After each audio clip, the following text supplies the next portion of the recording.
As Americans, we are taught from an early age to value the study of history as a vital part of our education and our identity as a nation.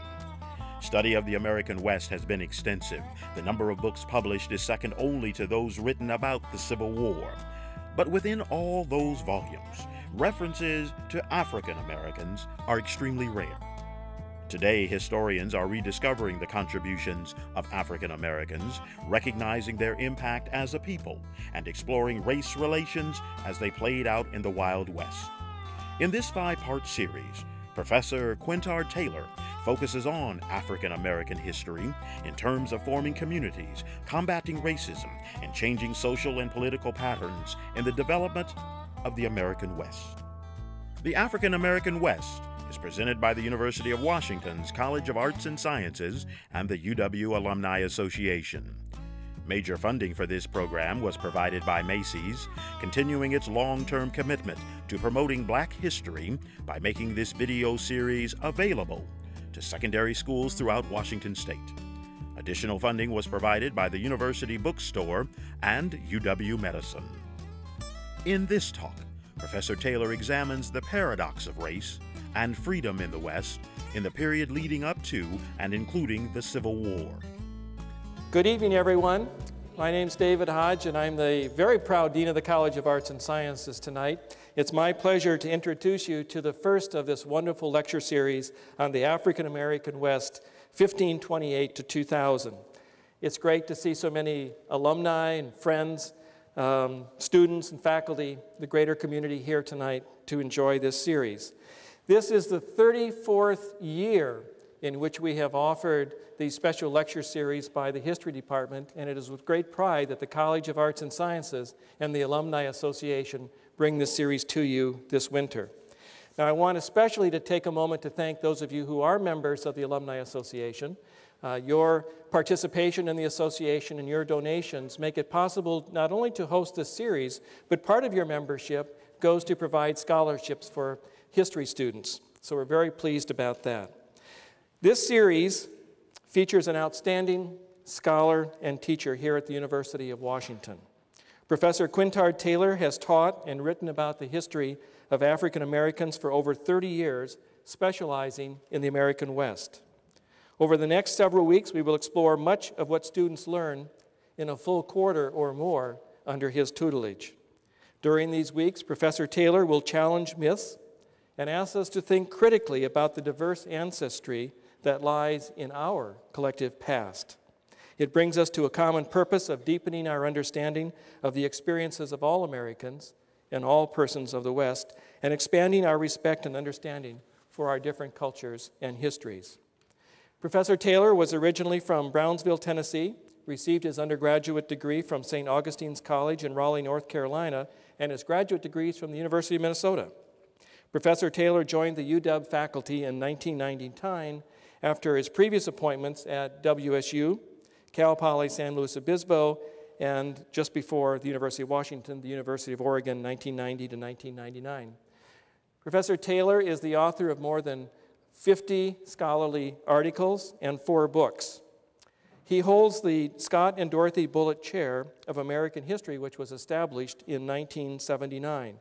This is the oldest and one of the most prestigious faculty endowments in the college. In addition to an expectation of extraordinary scholarship, the holder of the Bullitt Chair is expected to devote a substantial portion of his or her working time to teaching undergraduate students, something Professor Taylor has done truly exceptionally well. Professor Taylor serves on the Council of the American Historical Society, as well as the Washington State Historical Society, the Washington Territorial Commission, and HistoryLink Interactive History Project. He was a founding member of the Central District Forum for Arts and Ideas. We are absolutely delighted to have such a distinguished individual as part of the faculty of the University of Washington, and we are especially delighted to have this opportunity to share him with you. Please join me in welcoming Professor Quintard Taylor.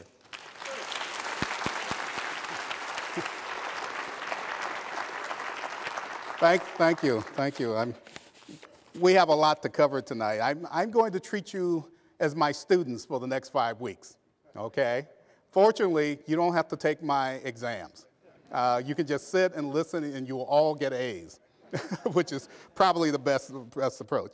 I do want to say that I really do appreciate and I'm humbled by the fact that I've been invited to be a part of this lecture series. This is a very important lecture series. As the dean has indicated, it's gone on for 34 years, and there have been some illustrious predecessors, including my dear colleague and friend, Bob Stacy, who's somewhere in the audience. Bob did a wonderful job last year. I won't match him this year, but I'll do my best.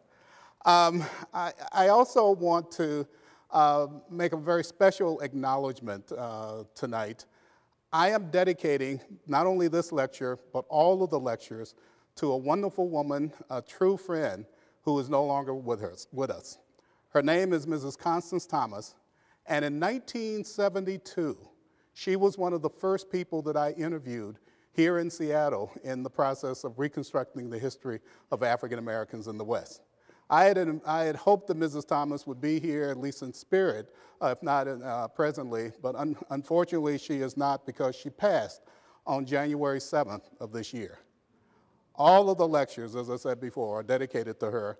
I will acknowledge her son, Ken Thomas, who I've known for 30-some years, who's in the audience. Ken, can you stand up for just 1 minute?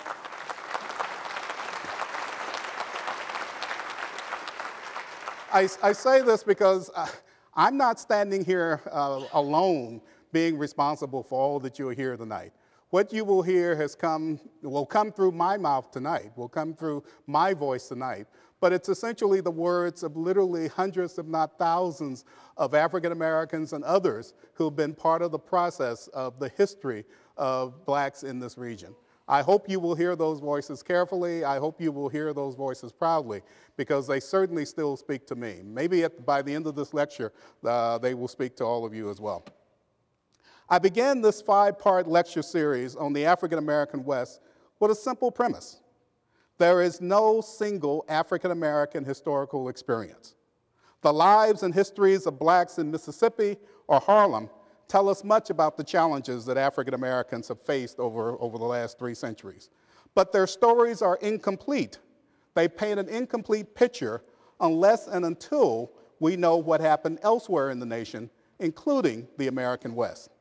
Indeed, we need to know about blacks and their experiences in Helena, Montana, in Phoenix, Arizona, in Seattle, and yes, even in Bellevue, Washington. Often blacks in Seattle, and I'm going to put the onus on the local population here, myself included, often we blacks here in Seattle, people who live in the Central District or the Rainier Valley, wrap ourselves in what I call the authenticity banner. We claim that our experiences are truer to the black world than those of our Bellevue cousins. Yet if an African American grew up in Bellevue, and increasingly black folks are growing up in Bellevue, because one of the things you're going to learn is that the majority of black people today in the greater Seattle area live outside of the city of Seattle. Yet if an African American grew up in Bellevue, that is his or her African American experience, and it is as valid as that of someone reared in Harlem or Georgia. But I think the reason for the absence of the Bellevue discussion is that when we historians describe race in the history of the American West, black people are usually left out of the discourse completely. Asian American, Latino, or Native American history are automatically, and I believe correctly, considered Western in orientation, but not black history in this region. In fact, one of the founders of Western history, a man named Walter Prescott Webb, wrote in 1957 that the West is the American region without water, timber, cities, or Negroes. Obviously, Webb didn't come to the Pacific Northwest. This lecture series is intended to challenge Webb's idea. It is easy to ignore the African American historical experience in this region because of its concentration, that is the concentration of contemporary black populations in the major cities, such as San Francisco and Oakland and certainly Los Angeles and to a lesser extent Seattle. But if we define the West as that region of the country, beginning with the states that straddle the 98th meridian and that stretch all the way to the Pacific, then as early as 1870, 284,000 African Americans lived in this region, and they comprised 12% of the region's population. As of the year 2000, there were 6.5 million black Westerners, who were 9% of the region's total. They were over 90% urbanized. Indeed, I had an interesting encounter when I gave a presentation at the University of Idaho a few years ago. I'd given a talk on the Black West, and a co-ed walked up to me and she said, yes, this is all good, this is all true, I assume, but I've never seen a black person in Idaho, so how can you make the argument that the blacks are part of the West? And I reminded her that in the contemporary world, there are far more blacks in Los Angeles County than there are people in the entire state of Idaho. In other words, we are very much a concentrated people today. Yet if we look into the 19th century, we will find that blacks were far more dispersed throughout the region. In 1890, for example, black people lived in every single county in the state of Washington. And indeed, they lived in small towns that you wouldn't identify with black folks or black history today. Places like Roslyn, Washington. And actually, Roslyn at one time had a black majority, but that's the subject of another lecture. There was Wenlock. A friend of mine is doing research on Wenlock, Washington. I'm not sure many of you even know what Wenlock is. It's on the way to Portland. And of course, there's Pomeroy, Washington. And we could go on and on and on with these various places all over the state of Washington.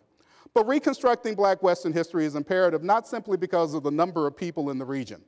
Now that diversity is the watchword for social and racial progress in this nation, the West affords us, I believe, a very special opportunity for examining multiculturalism and diversity in a historical context. Indeed, the West is today, and has always been, the most multicultural region of the nation. It is the only region where Asian Americans, Latinos, Native Americans, and African Americans have existed in significant numbers along with Anglos. Indeed, the very variety of races was crucial to the creation of the modern West. Without it, as my former colleague Richard White remarked, the region, meaning the West, might as well be New Jersey with mountains. Finally, these lectures will, I hope, answer one major question. Was the West significantly different for African Americans than the South or the East? Was there a racial frontier beyond which African Americans could experience both freedom and opportunity? I believe the answer is both yes and no. It is yes, as in the success of post-Civil War Western blacks in gaining and keeping voting rights in every single state and territory with the exception of Texas. But it also must be no if we consider the emergence of postbellum discriminatory legislation symbolized by anti-miscegenation statutes and public school segregation in states as diverse as Montana, Arizona, Kansas, and even neighboring Oregon. In other words, when we talk about school segregation, we're not just talking about Mississippi and Alabama. We're often talking about what happened in states that are on the borders of Washington. In fact, Washington provides an interesting footnote. It is one of 6 states in the entire country that did not have segregated schools written into its laws in the 1880s and 1890s. Such ambiguity arising from African American history in the West surely complicates the region's past. That complication begins with the first question that we will address tonight, the nature of slavery and freedom in the West. Now, I don't believe that most of us who are now Westerners, think about slavery when we imagine the American West. When the Civil War began in 1861, only 4 Western states had been admitted to the Union: Texas, California, Oregon, and of course, Kansas. And only one, as you all know, Texas, seceded to join the Confederacy. Yet I argue that the West's claims of innocence on slavery are muted by the presence of black bond servants, black slaves, in every state and territory in this region prior to the Civil War, including Washington Territory. Consider, for example, the case of Charles Mitchell. And I knew I would have some difficulty with this. Charles's brother, Paul, is in the audience. That's not the Charles Mitchell I'm talking about. He's not the contemporary. Charles Mitchell is not the one we're talking about. The Charles Mitchell that I'm referring to is a 14-year-old boy from Olympia, Washington, who in 1860 stole away on a steamer, the Elijah Anderson, to Victoria, British Columbia. And he did so because he was running away from his master, Major James Tilton of Olympia. Major Tilton was not only a prominent citizen in Olympia, he was the Surveyor General for the Washington Territory at the time. Charles Mitchell was discovered on the ship as it made its way up the Puget Sound. I couldn't find a better map, so I've got a road map of Western Washington here. But imagine the ship, folks. Use your mind's eye. Imagine the ship making its way from Olympia all the way up to Victoria, and somewhere, maybe by Seattle, Charles Mitchell is discovered. And he is confined to a cabin. And it's there that presumably he will stay until he's returned to Olympia and to his master. But there are other people who have different ideas. Somehow or another, abolitionists in Victoria, BC, gained word, find out that Charles Mitchell was in this ship, that he's being held prisoner. And as a result, when the ship docks in Victoria, they present themselves along with the sheriff, and Charles Mitchell is arrested and taken into custody. He is then almost immediately brought before a judge in British Columbia, and the judge says that since Mitchell is now on British soil, British territory, where, of course, slavery is illegal, Mitchell is henceforth forever free. Folks, Charles Mitchell stole away, and luckily, he was able to gain his freedom. Not everybody was pleased with this. There were anti-Canada editorials, anti-British editorials, and certainly anti-abolitionist editorials that would appear in a number of newspapers up and down the Puget Sound, including Olympia, obviously, but also Steilacoom. People raised the question, how dare the British and how dare these abolitionists interfere with the property of an American citizen? Nonetheless, nothing was done, despite the fact that these editorials called for American federal intervention, called for an American note of protest, and maybe even military action. Nothing was done, of course, because this was September of 1860, and soon the entire nation, that is the United States, would be engulfed in the Civil War. Nonetheless, the case of Charles Mitchell shows us that slavery touched our own shores right here in Washington. And indeed, I'm going to refer you to the slide on the screen. A. Ludlow Kramer, many of you may know him or may remember him, in 1969 was the chairman of the Washington State Commission on the Causes and Prevention of Civil Disorder. As some of you may know, Washington had race riots. Seattle especially had race riots in 1967, 1968. There was a commission put together to investigate it. Ludlow Kramer was the chair of the commission. And this is part of what he wrote in the preface or the introduction to that report. He didn't have Charles Mitchell in mind. But I wanted to include that statement because, in effect, his words sort of resonate with that Charles Mitchell story. That indeed, as I said before, slavery touches every corner of the West, including us right here in Washington State. Slavery was legal. Slavery was legal in Texas, in the Indian Territory, and in Utah Territory. However, it existed illegally everywhere else, including, of course, in Washington Territory. The 98th meridian might have represented the farthest advance of slave-dominated plantation agriculture as it was practiced in the Old South. We often think of plantations of cotton fields or plantations of sugarcane. But it did not. That is, the 98th meridian, the environmental factors did not pose an insurmountable barrier to the development of the servile institution in the West. Note, for example, that there were, in the 1850s, slave cowboys in Texas. Indeed, our best evidence suggests that most of the cowboys in Texas were, in fact, slaves. Note, for example, that 1/3 of the 900 blacks who participated in the gold mine rush in California in 1855, that is, 1/3 of the blacks who were mining gold, were, in fact, slaves. Let me repeat that. 1/3 of the blacks who mined gold in California were, in fact, slaves. Note that there were slaves in Berkeley who would be freed by abolitionists in Oakland. I know, this is not the image that we have of California. This is not the image that we have of the West. But nonetheless, this was the situation that has evolved. The West was not saved from slavery by any natural environmental barrier, as historians have long argued, or any particular commitment by Westerners to universal liberty. Rather, free soil farmers, mostly white farmers, wanted to end slavery for their own reasons. And indeed, many of these free soilers were as anti-black as they were anti-slavery. Take, for example, Peter H. Burnett, who was born in Tennessee, but he eventually becomes a leader in the Oregon legislature. He is responsible for many of the anti-black laws that are instituted in Oregon. And of course, he moves to California and he becomes responsible for similar legislation in California. But there were also white men in the West who, in fact, wanted a different outcome. Men such as John Brown and Leland Stanford, who were dedicated to the abolition of slavery in the West. John Brown, for instance, and other white Kansans would go into Missouri to free slaves. We'll say more about that later on in the lecture. Moreover, as we shall see tonight, black women and black men played a major part in the destruction of slavery in this region. I think we should also note the complexity of the slavery issue in the West. The West is the only region of the country where Native Americans practiced large-scale black slavery in the Indian Territory. Yet only a few, only about 5 or 6 of the 500 or so Indian tribes actually owned slaves. But the West also contained New Mexico, where Indian slavery and Mexican peonage precluded the need for black enslavement. In other words, because Indians were enslaved in New Mexico, black people were not going to be enslaved in that territory. African slavery in the West begins in New Spain. Nearly 200,000 Africans entered Mexico during the colonial period, and by that I mean 1521 to 1821. That's a figure that's comparable to the 345,000 who were brought to British North America.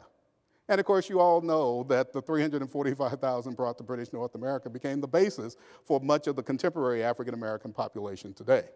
But unlike the British mainland colonies, where large-scale intermarriage in New Spain produced a biracial population that soon constituted the vast majority of persons of African descent. The multi-race, that is African, Spanish, and Indian population grew much more rapidly than the unmixed black population, rising from 2,400, as you can see on this table, 2,400 in 1570, up to 369,000 in 1793. Spanish slavery existed slavery existed in New Spain, but it certainly was a far cry from the kind of slavery that existed in British North America. Slavery rarely lasted for any Africans in New Spain more than one generation. Indeed, the mostly African male slaves who were brought to New Spain quickly realized that they could ensure that their progeny would be outside of the bounds of slavery simply by taking an Indian wife, or in some instances by taking a Spanish wife. But I would also argue that slavery was made unnecessary by the abundance of coerced Indian labor. In other words, slavery would never be as crucial. It would be important, but it would never be as crucial to the colonial economy in New Spain as it would be in Virginia or Maryland or South Carolina. Frontier conditions in northern New Spain also made slavery even less of an issue, even less practical. In 1800, there were 40 blacks, quote unquote, in San Antonio. That doesn't include the people who were mixed race. There were 40 blacks in San Antonio. Of those 40 blacks, only 6 were slaves. If the Spanish colonial policies, however inadvertently, promoted upward social mobility and political mobility among people of color, the Mexican War of Independence enshrined the concept in the Constitution and in the basic laws of the new nation. Mexico's Constitution of 1821 renounced black slavery and proclaimed political equality for all of the nation's inhabitants. The promise of freedom and equality proved a powerful attraction for fugitive slaves and free blacks from the states, that is, from the United States. The Sabine River became a political and racial frontier for a small number of intrepid African Americans who arrived in Mexican Texas in the 1820s. Now, of course, many of these blacks were fugitive slaves from neighboring Louisiana or from the Arkansas Territory or from as far away as Mississippi. But I would also argue that a good number of these blacks who made their way to Mexican Texas were in effect free blacks who were seeking out Mexican liberty. Let me give you an example. Samuel H. Hardin, a man who claimed to be a descendant of the first president of the United States, was an African American, a mulatto. He was a barber in Virginia. But in 1822, he and his wife migrated, or I should say immigrated, to Texas, to Mexican Texas. And he left these words for us. He tells us why he immigrated. He said, and I'm quoting here, "Mexico's laws invited our immigration, and guaranteed our right to own property. Folks, just to put this in some form of contrast, the rights of free blacks, quote unquote, were diminishing in the period between 1800 and 1860. In other words, with each passing year, free blacks, even in the North, and certainly free blacks in the South, found that they had fewer and fewer rights. The warm views that blacks held toward Mexican Texas were reinforced by the attitude of the government in Mexico City. Mexico's vice president at the time, that is in 1833, Vice President Valentin Gomez Farias, for example, supported the relocation of former slaves in Mexico.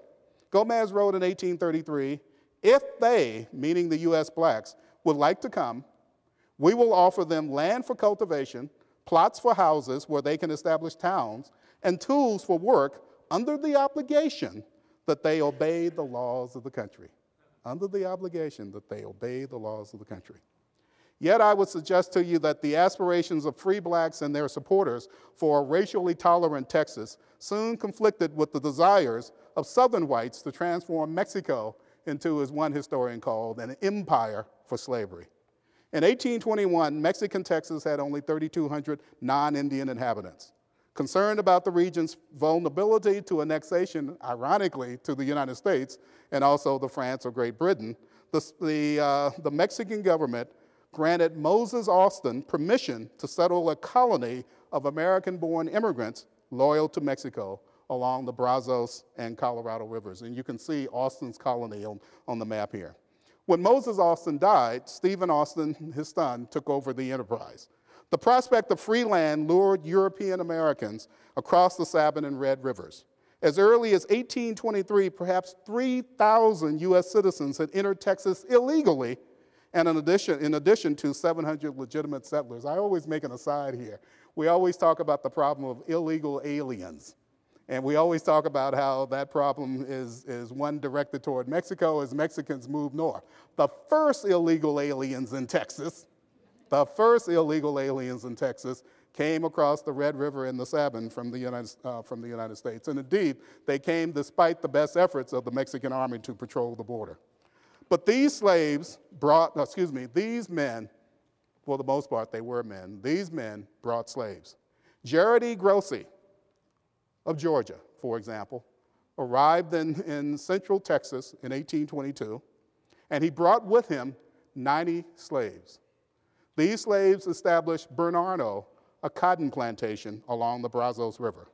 Grossi, like many of the subsequent arrivals, was convinced that the cash crop, the labor system, and the social relations of the U.S. South, all of which rested on black slavery, could be easily replicated in the bottomlands of the Colorado and the Brazos.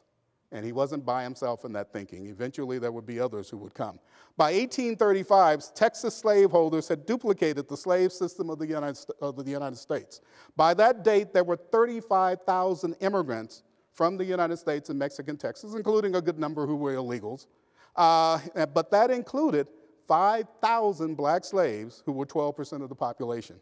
Indeed, although slavery is theoretically illegal in Mexico, the number of black slaves in Texas was actually greater than the number of Spanish-speaking Mexican citizens.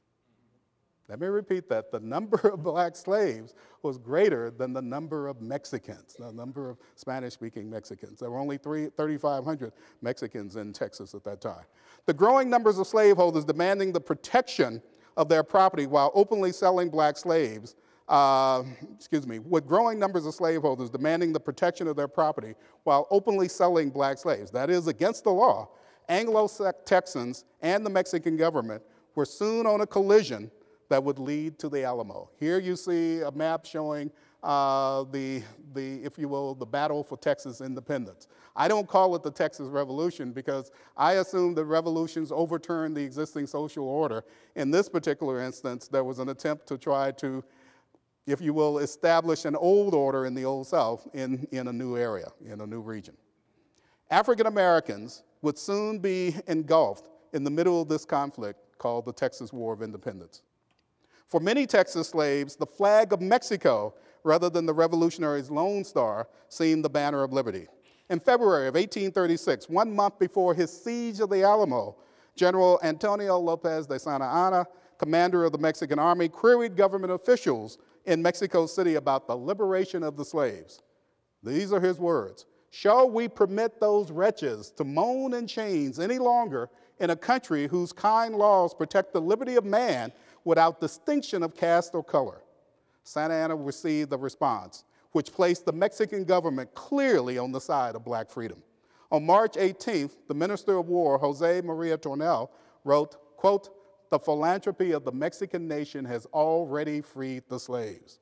He then informed the commanding general to grant these slaves their natural rights, including the liberty to go any point on the globe that appeals to them, or to remain in Texas or any other part of Mexico. The Mexican army was poised to become a legion of liberation. As that army marched north, and is across the Brazos and the Colorado rivers, moving into the region that was heavily populated by the slaves, the boldest of the bondspeople took flight towards Santa Anna's army, both as it marched into Mexico and as it marched into Mexican Texas, and when they retreated. Anglo slaveholders certainly feared the, quote, abolitionist Mexican army. Soon after the Alamo fell, one Brazoria, a slaveholder, wrote, quote, "Our Negroes were on the tiptoe of expectation and rejoicing now that the Mexicans were coming to set them free." In return for Mexican protection, these fugitives served as spies and messengers or provocateurs for their liberators. For every slave that fled to the Mexican lines, far more took advantage of the confusion and the turmoil of the fighting to make good their escape. Some of the slaves, and these were perhaps the bravest of them all, decided to take their chances with the Comanche and the Comancheros in the West. Far more slaves, though, made their way south to the colony, what would be the fugitive slave colony at Matamoros, which is just south of the Rio Grande. The victory of the Texas revolutionaries over the Mexican army set in motion political forces that in the next decade succeeded in adding all of Mexico's northern territories to the United States. You know this as the Mexican-American War, which would eventually result in the annexation of California and Arizona and New Mexico and a host of other areas in the Southwest. But I would suggest to you that that War of Independence, the Texas War of Independence, also initiated the status decline of free blacks who had previously sought refuge in Texas. Moreover, it fixed African slavery as the predominant labor system in the area. The Texas Constitution, the Constitution of the Texas Republic in 1837 was very clear, unequivocal on slavery. You can see what it says here. I would also argue that it was equally unequivocal on free blacks. Remember, free blacks have been coming to Texas since 1821, but now they wouldn't have a place. Let me give you examples of this. The Texas Constitution said that citizenship rights shall be granted to all in Texas except Africans, descendants of Africans, and Indians. The Constitution also said that no free person of African descent shall be permitted to reside permanently in the Texas Republic without the consent of the Texas Congress. Folks, it's no wonder then that by the time Texas became a state in 1845, there were virtually no free blacks. And indeed, all the way up until the time of the Civil War, the free black population would either be the smallest or the second smallest in all of the slaveholding states of America. The future of slaves, of course, was certain. With the guarantee of governmental protection, Texas's peculiar institution grew from 3,000 African Americans held in bondage in 1835 to 250,000 slaves 3 decades later. Texas thus became the first place where the Old South met the Western frontier. And as such, it became the heart of slavery. What do I mean by this? Texas would have by far the largest slave population. The 1860 U.S. Census reported that there were 182,000 bondspeople, comprising slightly over 30% of the state's total population. Let me put this in perspective. Blacks were 1/3 of the population of Texas in 1860. Blacks today are probably 12% of the population of Texas. In other words, people of African ancestry were a much higher percentage of Texas at that time. Indeed, as you can see from this map, there were a number of counties. I think there were about 13 or 14 counties in East Texas and in South Central Texas that were predominantly black. In other words, we're talking about an institution, the institution of slavery, that was going to become significantly fixed onto the Texas landscape. Texas slaveholders boldly proclaimed their right to own their fellow human beings. Let me give you the example of a justification from one judge in 1860. By the way, I put this up because we always talk, historians talk in terms of statistics, we give you these numbers and these figures. I want you to see the face of slavery in Texas. These are two slaves, two of the thousands, the 182,000 black slaves in Texas. The woman on the right is actually a slave in Brownsville, Texas. That's as far south as you can go and still be in Texas and still be, in fact, in the United States. Yet I would argue that slavery was never completely secure in the Lone Star State. The problem, as Texas slaveholders were quick to note, was far more of a difficulty than in the Old South. Texas, despite its vast size, or maybe because of its vast size, was bordered on three sides by places that offered opportunities for flight. First, there was Indian Territory to the north. Not that Indian Territory wasn't a slave territory, but there were vast tracts of land in Indian Territory where one could go, where one could literally live as a quasi-free person. Then, of course, there was the West, and we've already mentioned those who took their chances to go with the Comancheros and the Comanches and the Apaches. But most importantly, there was Mexico to the south. Indeed, these two statements reflect the role of Mexico in the thinking of slaves and in the thinking of slaveholders. Notice these two statements. The first is from Felix Haywood, and you will hear from him again in this lecture. But also look at the San Antonio Ledger, a pro-slavery paper in 1852, its statement in 1852. And indeed, we don't have time for this, but there is a tremendous amount of effort on the part of Texans to literally try to get back slaves who were gone into Mexico or to buy Mexico.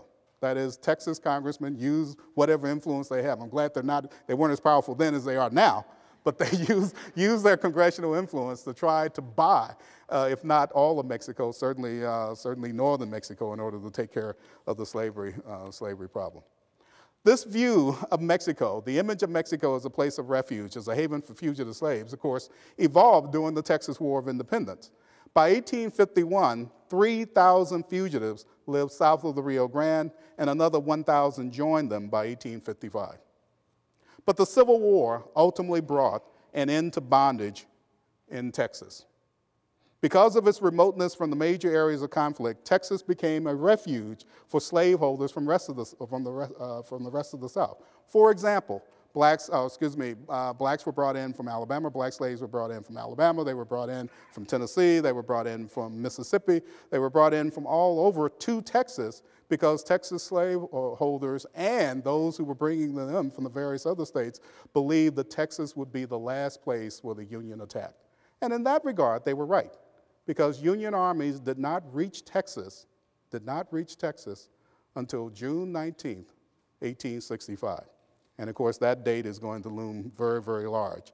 On that date, Union forces landed at Galveston, where Major General Gordon Granger issued General Order Number 3, which you see on the screen there, which effectively became the Texas Emancipation Proclamation. The day of emancipation from that point on would be called Juneteenth. In other words, we see the birth of what would at first be an African-American holiday and later a holiday for a whole host of people throughout the West and throughout the nation. As news of the emancipation spread throughout Texas, that is, as the Union Army marched across Texas, the vastness of Texas, the reactions were predictable. Obviously, the slaveholders were dejected. Obviously, the blacks were elated. Felix Haywood said, and I'm quoting here, soldiers, and he's talking about the Union Army, soldiers all of a sudden was everywhere, coming in bunches, crossing and walking and riding. Everyone was singing. We were all walking on golden clouds, unquote. Yet many newly freed slaves were uncertain about the future that they faced. Listen to the words of Margaret Nillen, who spoke for many of them when she said in 1865, in slavery, I owed nothing. In slavery, I owned nothing. In slavery, I owned nothing. In freedom, I own a house and I raise a family. All this causes me a lot of worriment. And in slavery, I had no worriment. but I'll take freedom every day. Let me move our discussion to the next area of significant slave ownership, and that was the Indian Territory. Again, this is something that a lot of people find it hard to believe because we have one image of Indians. Well, I'm going to perhaps contest that image tonight. Like Texas, the 5 Indian nations, the Cherokees, the Creeks, the Chickasaws, the Choctaws, and the Seminoles, had an economy which rested on slave labor. 7,000 slaves in Indian Territory in 1860 comprised 14% of the total of the population. There were 3 ways in which blacks were incorporated, had been historically incorporated into Indian nations as slaves. First, there was indigenous slavery among Native Americans, among the Cherokee and the Creek, where the Cherokee and the Creek had held other Indians or Indians from other tribes, and then eventually they began to hold blacks in much the same manner. But there were also blacks who were sold or given to Indians, particularly in the Southeast in the 1700s, and usually this was a way of paying debts, and as a result, black slavery was introduced subtly into the Indian nations. But the major process by which black slavery came to Indian nations was when white traders married into Indian populations, usually when they married into Indian elites, and they brought with them their slaves. And as a result, those slaves would be handed down to the descendants of these traders and the Indian women that they married. This was the most likely path, and it was also the basis, unfortunately, for growing class divisions between and among the Indian peoples who held slaves. Indeed, the ownership of black slaves was a sign of 2 things for Native Americans. First, it was a sign of the conversion, quote unquote, to civilization. And secondly, it was a sign of status and wealth, much like it was in the Old South. But slavery was strengthened and indeed made even more difficult for African Americans by one of the most ironic of experiences, the Trail of Tears. You all know, most of you know something about the history of the Trail of Tears, and you know this as an arduous struggle, an arduous, difficult situation for Native Americans. You probably know the statistics. More Native Americans died along the Trail of Tears than were killed in all the, quote, Indian wars the nation had fought up until that time. Well, what you probably don't know is that a good number of those Native Americans, those 60,000 Native Americans who came west over the Trail of Tears, were actually black slaves. Typical of these slaves were the ones who belonged to the George Lowry family. George Lowry was a Cherokee slaveholder. He left his home in Georgia in September of 1838. He left what he termed a comfortable estate in Georgia for the trek to the Indian Territory. Now, I don't doubt that it wasn't difficult for him, and I don't doubt that he was resentful of the fact that he had to leave his comfortable home. But George Lowry was at a much greater advantage than most Indians who made the trek to Oklahoma or to Indian Territory because he brought with him slaves. He brought with him slaves. 5 months later, Lowry settled 8 miles south of Toluca, the capital of the Western Cherokee Nation, and there his slaves soon had several hundred acres of land under cultivation. I want to show this next slide. These are 2 contrasting images of the slave system in Oklahoma. What you see on the left is an Indian slaveholder's house. It looks like the typical plantation house that you see in the South. What you see on the right is a slave cabin, which also looks like the typical slave cabin that you'll see in the South. Eventually, Lowry constructed a substantial house. This is not his house, but more than likely he constructed a house very much like this, a substantial house, now on a plantation that he called the Greenleaf Plantation. With slave labor, Indian planters in the West could clear more acreage and make more improvements on their land than those Indians who were too poor to own slaves. The work of black slaves in the Indian Territory differed little from the tasks of bond servants in the slaveholding states such as Texas or Alabama or Mississippi. I'm not going to go through all of this, but essentially black men